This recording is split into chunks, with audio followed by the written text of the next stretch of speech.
Hi, I'm Christy Shriver, and we're here to discuss books that have changed the world and have changed us. And I'm Garry Shriver, and this is the How to Love Lit podcast. This is our third and final episode discussing Ismael Beah's personal memoir, A Long Way Gone, Memoirs of a Boy Soldier. In week one, we discussed the first 10 chapters of the book, introduced a very brief history of Sierra Leone as a country, as well as a little background as to what started the civil unrest and why it lasted for so long in the country of Sierra Leone. It came down to corruption on the part of the government. Then, of course, there were the diamonds, the ones that everybody wanted, or blood diamonds, as the world has come to call them. And last episode, we really only discussed 5 chapters, but they were 5 brutal chapters. They were the chapters where Beah discusses his entrance into the army and just a few of his experiences as a child soldier. And these are brutal and tragic and unfortunately more common than we would like to admit. You know, and for me personally, I'm glad he didn't harp on those. I'm sure he could have filled an entire volume just going through one terrible experience, one atrocity after another. But he didn't do that. You know, he chose events that supported specific points that he was trying to make on his journey. And one point, you know, being how callous he and the other children became to their own humanity, to the humanity of others, through the drugs, by watching and modeling the behaviors of the adults around them. I mean, it's clear, and he points this out, that child soldiers are braver than adult soldiers, and they don't know better, but they're also more expendable. And that's why they're used so widely in all of these conflicts. You know, as you were saying, you appreciated that he didn't harp on the atrocities, but he actually just used them to make his point. Isn't that a lot like what Elie Wiesel did? Yes, in Night? Exactly. Yeah, you could have gone on pages and pages, but that wasn't the point of where No, that's not what he's trying to communicate. Right. And this episode, we will discuss the rest of the book, chapters 16 through 21. And here, Beah explores his own reintegration as a child soldier back into the world of real sentient human beings. I mean, the kind that feel empathy for each other and can live peacefully with one another. We only see the beginning of Beah's journey. We go with him as he physically escapes the war and Sierra Leone. But before that happens, we watch his journey out of drug addiction and back into mainstream living, something not even the United Nations was sure was possible for child soldiers to be able to do. And his particular case is an incredible miracle and one that is atypical of most child soldiers. Not all soldiers ended up being adopted by upper-class American parents, but truth be told, thousands have been able to reintegrate into schools and local communities. And a miracle. Right. The question people want to know is, what can we do to create hope for them? It seems, you know, on face value, and even, you know, the more I read about it, it just comes across as an unsolvable problem. I mean, the stories Beah includes in this final section of the book illustrates the amount of effort it takes by so many people to save one single child.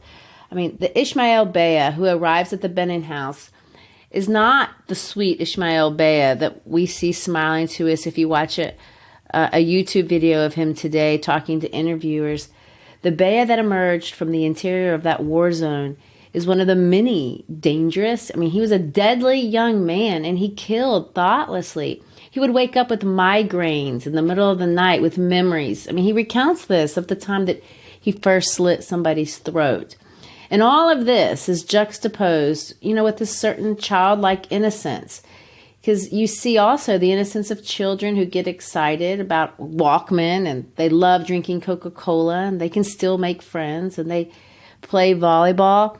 You know, what kind of person gives their life to help kids like that? Do governments do it? Who is doing this? Are they put in institutions like orphanages? Are they being exploited? You know, we wanted to talk about this path to recuperation for child soldiers. But before we get into that, because that's going to be mostly what we talked about today, I did want to revisit a question that came up in a classroom, and it's a question that we had from a listener in regard to the authenticity of Beah's account. It seemed that this person who wrote us had seen the report, as had one of my students, from a newspaper in the Australian.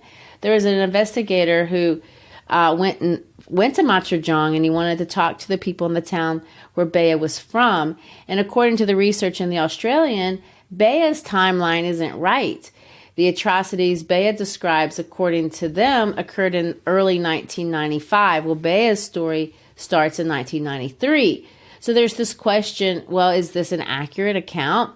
Beah addresses these concerns very openly because this was a public debate. And I want to quote Beah's response before you Google this, because you will quickly see this controversy comes up in most searches. But this is what he had to say. I have tried to think deeply about this, and my memory only gives me 1993 and nothing more. And that's what I stand by.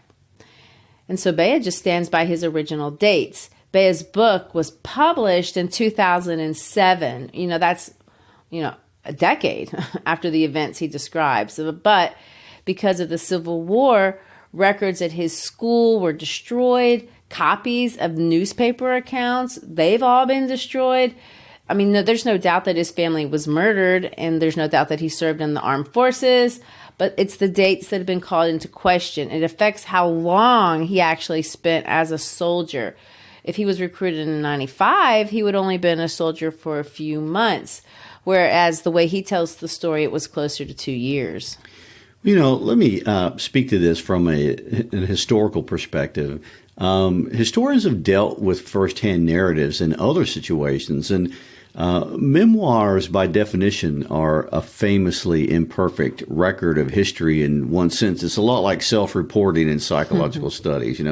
They record only one person's experience, so by definition, they are always fallible and one-sided. And if you want to think of it in a narrow way like that, how are we ever to know if one person's story is typical of the average experience or if it's atypical? And how are we to know if this person is telling the truth or remembering things as they actually happen? We know from our own personal experience that stories change from one telling to the next, if you've ever played the game telephone before.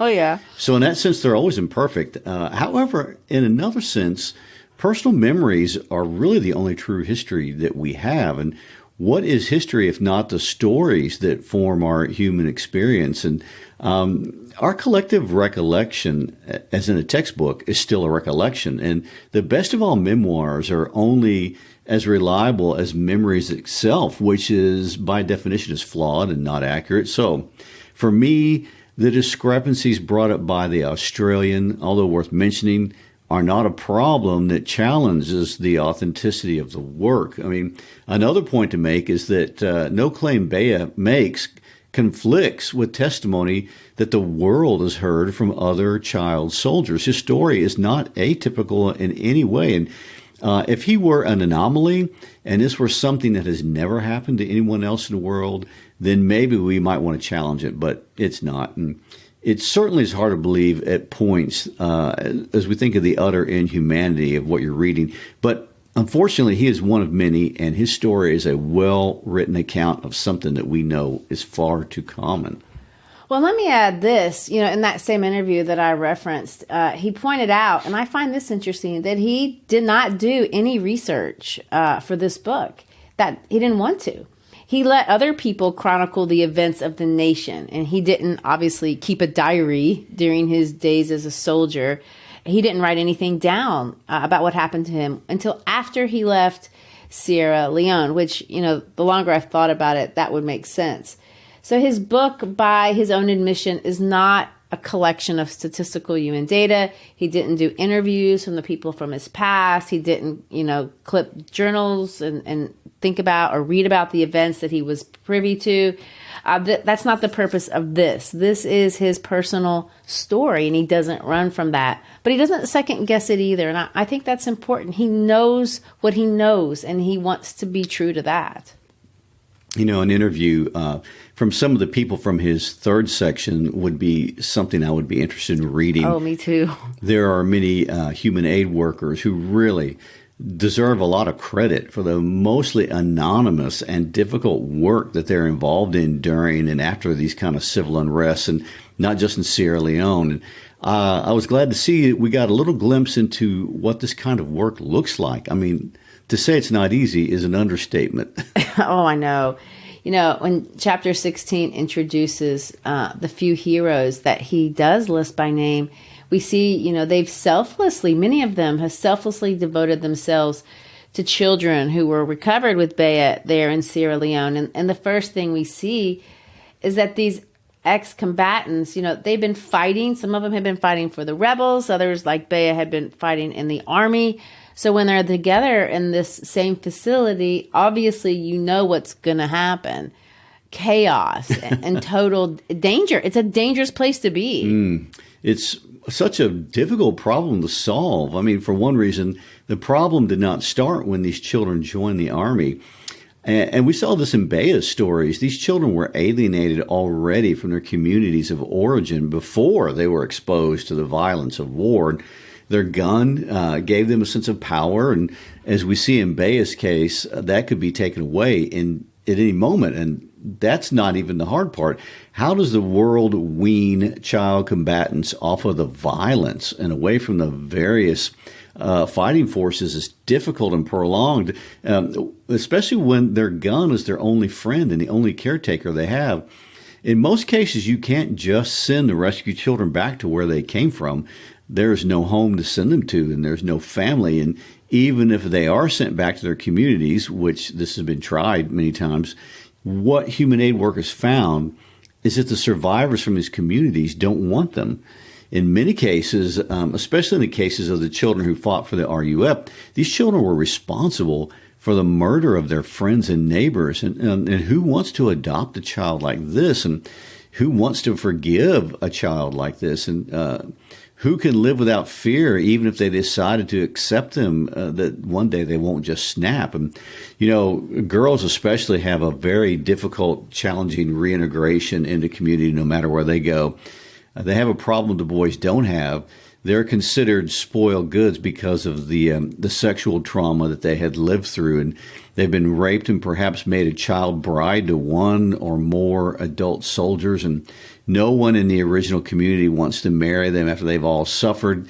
These returning girls are seen as worthless. And these are just a few of the issues. There are so many obstacles in reintegration.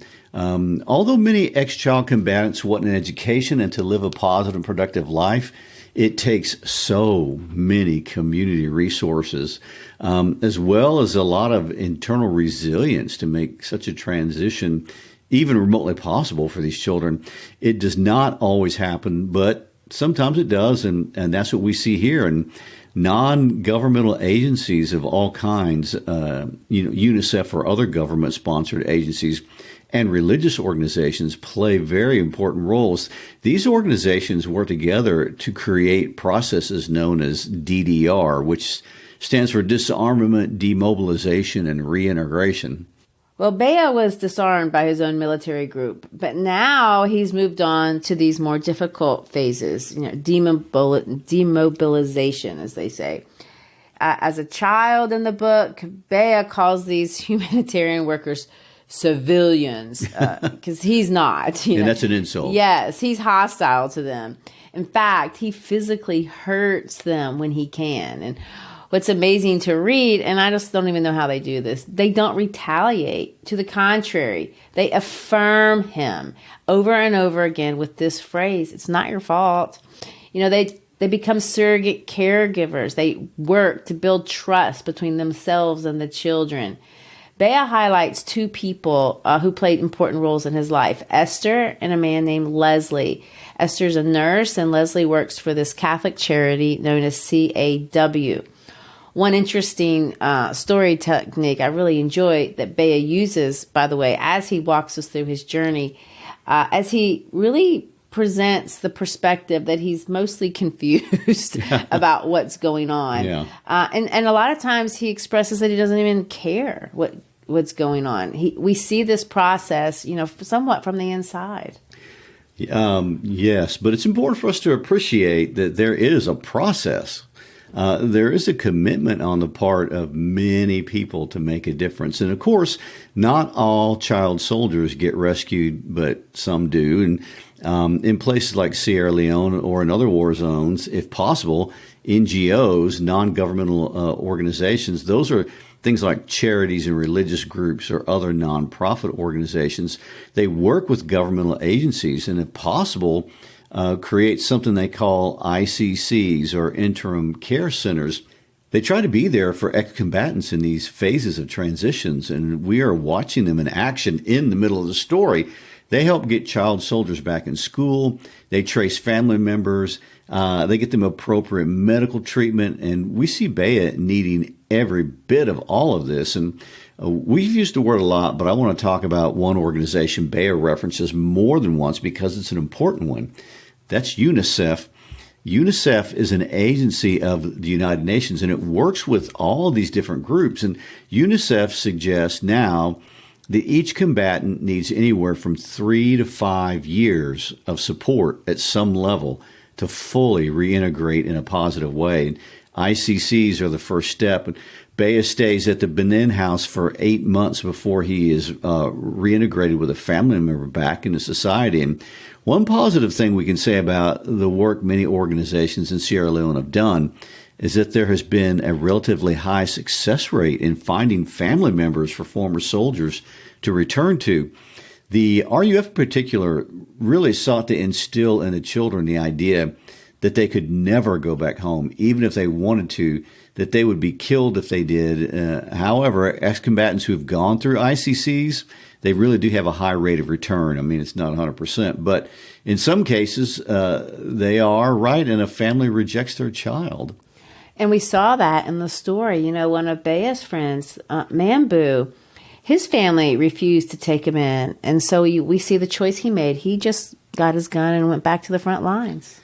True. And sometimes extended members take in these wards, that's what they're called, and they don't treat them well. And they treat them like Cinderella's stepsisters treated her, making them work, living in subhuman conditions. And those things do happen. But there is a larger number that are reintegrated, maybe more than you might think when you think of all the obstacles. Well, you would think it would be almost none, but it's impressive to see, that's what's going on. And to me, it seems that the credit goes to these frontline workers. I mean, those are the heroes. It's incredible what they suffered and the commitment they demonstrate to the children. I mean, just the physical abuse in Beah's case is horrible. And I want to read an excerpt so you can get the idea if it's been a while since you read the book. This is what he says. He's just gotten to the center, and let me quote him. It was infuriating to be told what to do by civilians. Their voices, even when they called us for breakfast, enraged me so much that I would punch the wall, my locker, or anything I was standing next to. A few days earlier, we could have decided whether they would live or die. Because of these things, we refused to do anything we were asked to do except eat. We had bread and tea for breakfast, rice and soup for both lunch and dinner. The assortment of soups consisted of cassava leaves, potato leaves, okra, and so forth. We were unhappy because we needed our guns and drugs. At the end of every meal, the nurse and staff members came to talk to us about attending the scheduled medical checkups in the mini hospital at the Benning home and the one-on-one counseling sessions and the psychosocial therapy center that we hated. As soon as they started speaking, we would throw bowls, spoons, food, and benches at them. We would chase them out of the dining hall and beat them up. One afternoon, after we had chased off the nurses and staff members, we placed a bucket over the cook's head and pushed him around the kitchen until he burned his hand on a hot boiling pot and agreed to put more milk in our tea. I mean, it just goes on. I mean, they did stuff like this all the time. There's an incident where they stabbed the foot of this worker named Poppy. They beat him up until he was bleeding and unconscious and had to go to the hospital. But amazingly, Poppy returns. I mean, he's limping and he's smiling, and he says this to the boys: "It is not your fault that you did such a thing to me." I mean, I don't know what to say. I don't know if I could say it's not your fault. Well, there have been studies done to understand how child soldiers feel about what they've done. And in one sense, and this is what Poppy is saying, it's truly not their fault. They are children, and many are forced and others are coerced, and all are children, but how do the children view themselves? And the literature says that actually it is important for them to feel guilt, to take some responsibility for their actions. And this is morally appropriate for a lot of reasons. In other words, it's actually good for them to feel bad. It shows that they've not lost their sense of right and wrong completely, and that's important. When they feel guilt, or really as they feel guilt, they're able to process their experiences. It may add to their suffering in the short term, and in fact, it does add to their suffering. But processing the experiences, talking about them, working through them is an important part of their own moral recovery. And it's not about self-punishment. It's about understanding the wrongness of past actions. And for a combatant to recover, they must view their actions as morally wrong and take responsibility for that. Well, what we see, in Beah's case is as he comes off the drugs, he has more of these flashbacks and he relives these atrocious events. And obviously we see that they disturb him. And Esther becomes very important in this dialogue process. I mean, she's very kind. And like I said, she gives him the Walkman. She arranges for him to have a trip to town. She embraces his friends. She connects with him. I mean, to me, she connects him with Leslie. To me, she's an angel.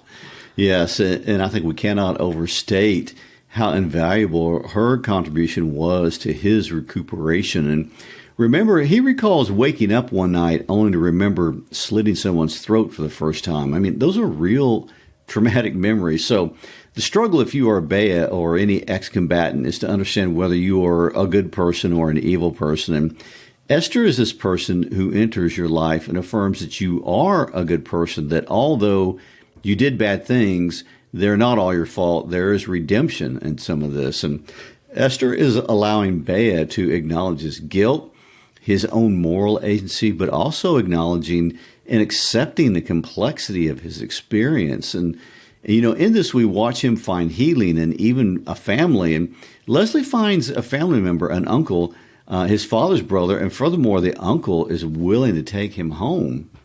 This, of course, is a very important part of the reintegration strategy of most NGOs. And we've acknowledged that there are cases where extended family members don't want to welcome the wards. But in Beah's case, that wasn't true. His uncle was more than happy to incorporate him into their family. I mean, he doesn't even tell anyone that Ishmael's been a child soldier. So Ishmael moves in, and we see him begin the process of rebuilding. I mean, he does well at home. He does well in presenting himself to outsiders, too. In fact, he's been a standout at the Benning home. That's how he got invited to be a part of the UN conference that was held at the UN headquarters in New York City. To me, Gary, this is impossible to conceive. I mean, this whole idea that this kid ends up in New York. You have a child from the interior of Sierra Leone who has lost everything. He's been a child soldier, living in the jungle, sleeping on the ground, and all of a sudden, he's in the most modern and sophisticated of all settings. I mean, the story of his experiences in New York, and for the most part, they're kind of cute. Watching him experience cold weather for the first time. I was listening last week to a refugee from the Congo tell me about how it was when she came to Tennessee. And she said when she got off the plane and walked into Tennessee, she thought she'd walked into a freezer and couldn't get out. And that's a southern state. I know. I can only imagine if you've never known cold weather, how shocking that is. And we can see in the text that there were so many things he never experienced before. He saw Times Square and other famous landmarks in New York City. And I'll tell you, those things are all striking for this boy here from Kansas City. I can't imagine how it would appear to a young boy from Montujong, Sierra Leone.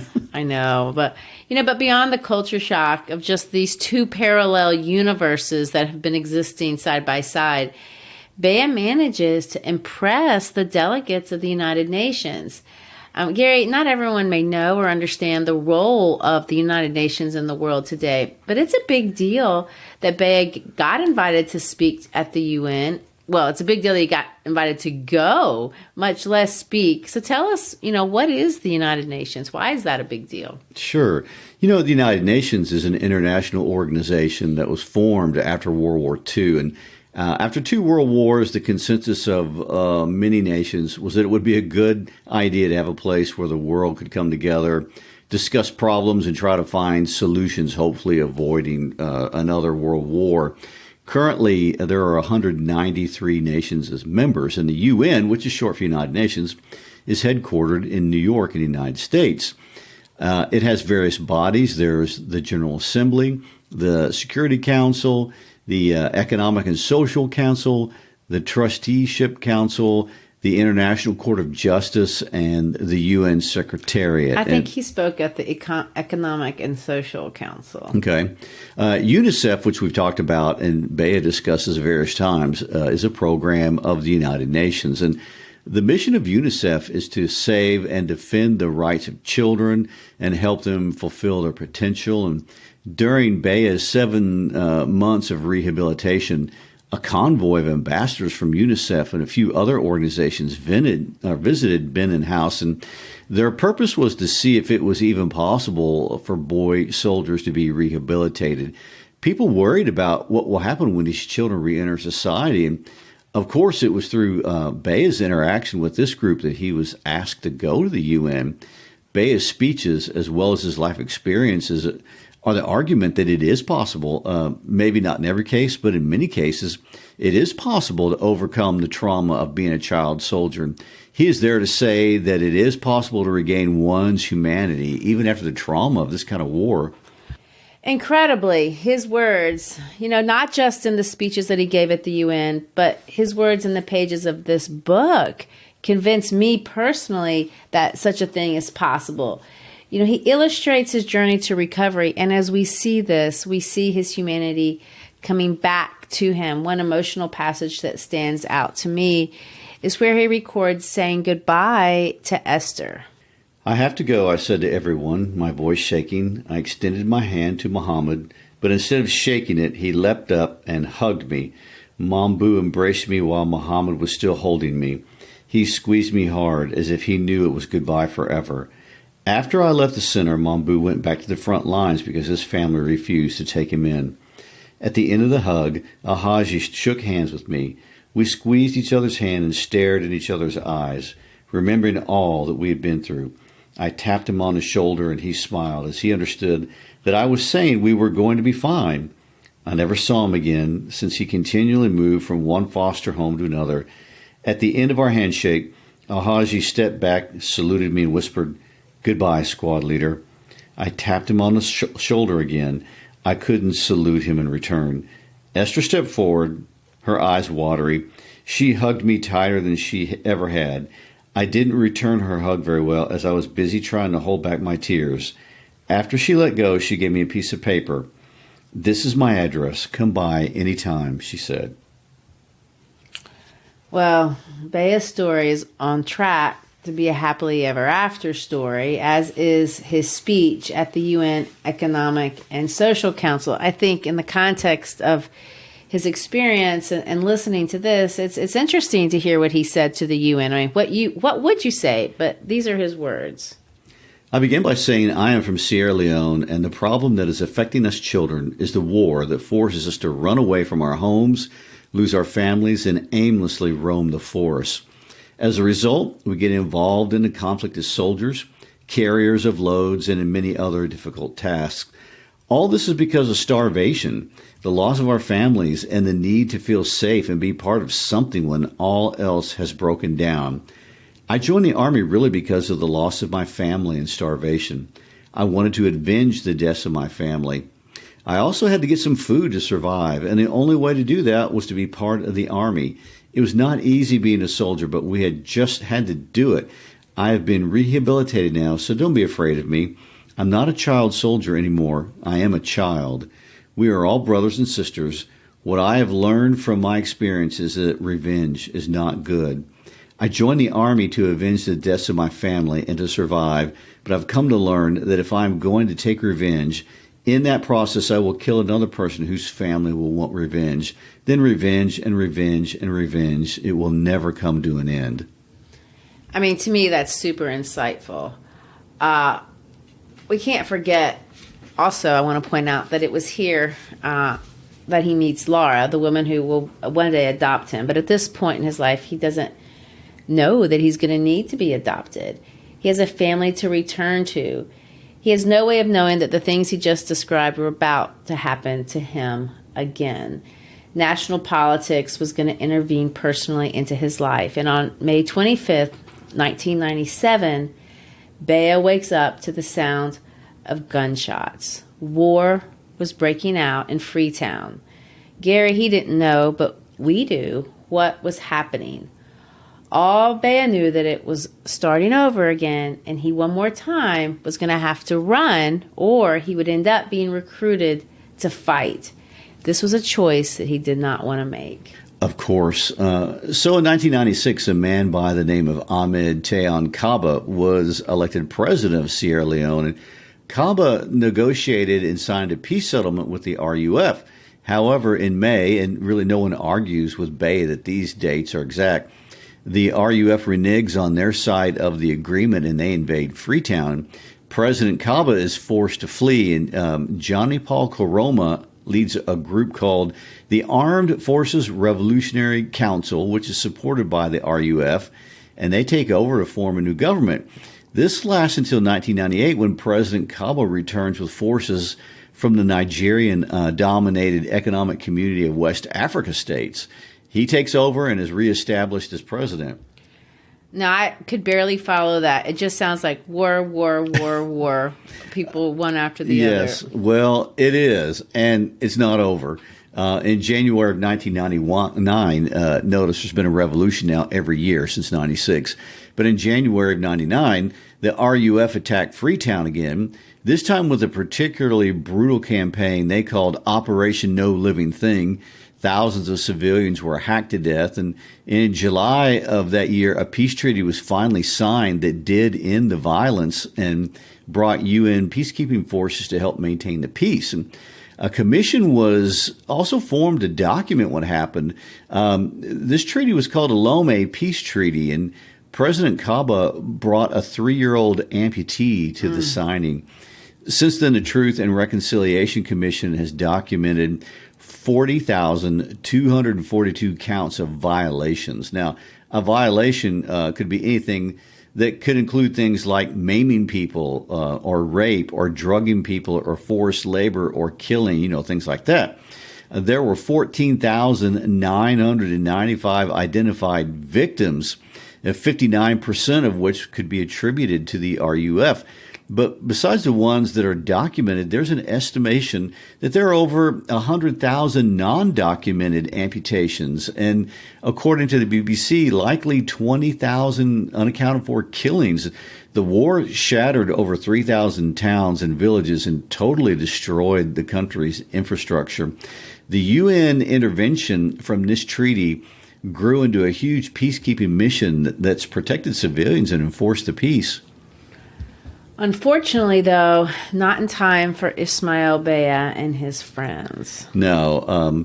As we can see from his timeline, he was caught in Freetown during the worst possible time. Children were being recruited and put back on the front lines by the RUF. The Sobels, as he mentions, were blowing up bank vaults and looting money, and schools were occupied by these soldier looters. And in the midst of all that, his uncle died. And I want to read that paragraph because he's talking about how the family reacted. And he's talking about his wife, the uncle's wife. She refused to believe that her husband had died. I still held my uncle in my arms, tears running down my face. My entire body had gone numb. I couldn't move from where I sat. Muhammad and Ali came in and took Uncle away from me and put him on the bed. After a few minutes, I was able to get up. I went behind the house and punched the mango tree until Muhammad took me away from it. I was always losing everything. That meant something to me. My cousins cried, asking, "Who's going to take care of us now? Why did this happen to us in these difficult times?" Down in the city, the gunmen fired off their guns. This is when Beah contacts Laura from the UN and asks if he could stay with her, assuming he could get out of Sierra Leone. And she miraculously says yes, and he makes his way to Conakry, the capital of Guinea, Sierra Leone's other neighbor, and the story of his getting out is how the book ends. Beah ends his memoir recollecting a crowded bus in Conakry. At this point, he's safely out of the war zone of Sierra Leone, but he's alone. He's sitting in a bus, watching a mother with 2 young children, and she's telling them a story. It reminds him of a story that he had heard many times as a child. He finishes his memoir by recounting what I think is a very important old African tale. He'd never understood the story as a child, and I find it confusing too. But the story is a warning against revenge, a call to pay any price, no matter how personally painful it is to let the violence end with you. We'll finish our podcast today by reading this little short tale. There was a hunter who went into the bush to kill a monkey. He had looked for only a few minutes when he saw a monkey sitting comfortably in the branch of a low tree. The monkey didn't pay him any attention, not even when his footsteps on the dried leaves rose and fell as he neared. When he was close enough and behind a tree where he could clearly see the monkey, he raised his rifle and aimed. Just when he was about to pull the trigger, the monkey spoke. "If you shoot me, your mother will die, and if you don't, your father will die." The monkey resumed his position, chewing its food, and every so often scratched its head or the side of its belly. "What would you do if you were the hunter?" This was a story told to young people in my village once a year. The storyteller, usually an elder, would pose this unanswerable question at the end of the story in the presence of the children's parents. Every child who was present at the gathering was asked to give an answer. But no child ever did, since their mother and father were both present. The storyteller never offered an answer either. During each of these gatherings, when it was my time to respond, I always told the storyteller that I would think it over, which of course was not a good enough answer. After such gatherings, my peers and I, all the children between the ages of 6 and 12, would brainstorm several possible answers that would avoid the death of one of our parents. There was no right answer. If you spared the monkey, somebody was going to die, and if you didn't, someone would also die. That night, we agreed on an answer, but it was immediately rejected. We told Paul Cessay that if any of us was the hunter, we wouldn't have gone hunting for monkeys. We told him, "There are other animals, such as deer, to hunt." "That is not an acceptable answer," he said. "We are assuming that you, as the hunter, had already raised your gun and have to make the decision." He broke his cola nut in half and smiled before putting a piece in his mouth. When I was 7, I had an answer to this question that made sense to me. I never discussed it with anyone, though for fear of how my mother would feel. I concluded to myself that if I were the hunter, I would shoot the monkey so that it would no longer have the chance to put other hunters in the same predicament. And that is self-sacrifice, because the call to stop the perpetuation of violence is to stop it, even if it costs you your mother. Now, that is not something many of us are willing to accept, and it is the lesson only a child who has paid the ultimate price, and the ultimate price is not his own death, but a price worse than death, could ever really understand. Indeed. And so in this season, as we say, peace on earth, goodwill towards men, may we truly mean it and work towards that end. So thank you for listening today. We hope you've enjoyed the series on Ismael Beah's important memoir. As always, please visit us on our website at howtolovelit.podcast.com. Please support the podcast by liking us on your podcast app or YouTube, or, subscribing, giving us a rating, but most importantly, sharing an episode with a friend. It's only when you share that we grow. Thank you. Peace out.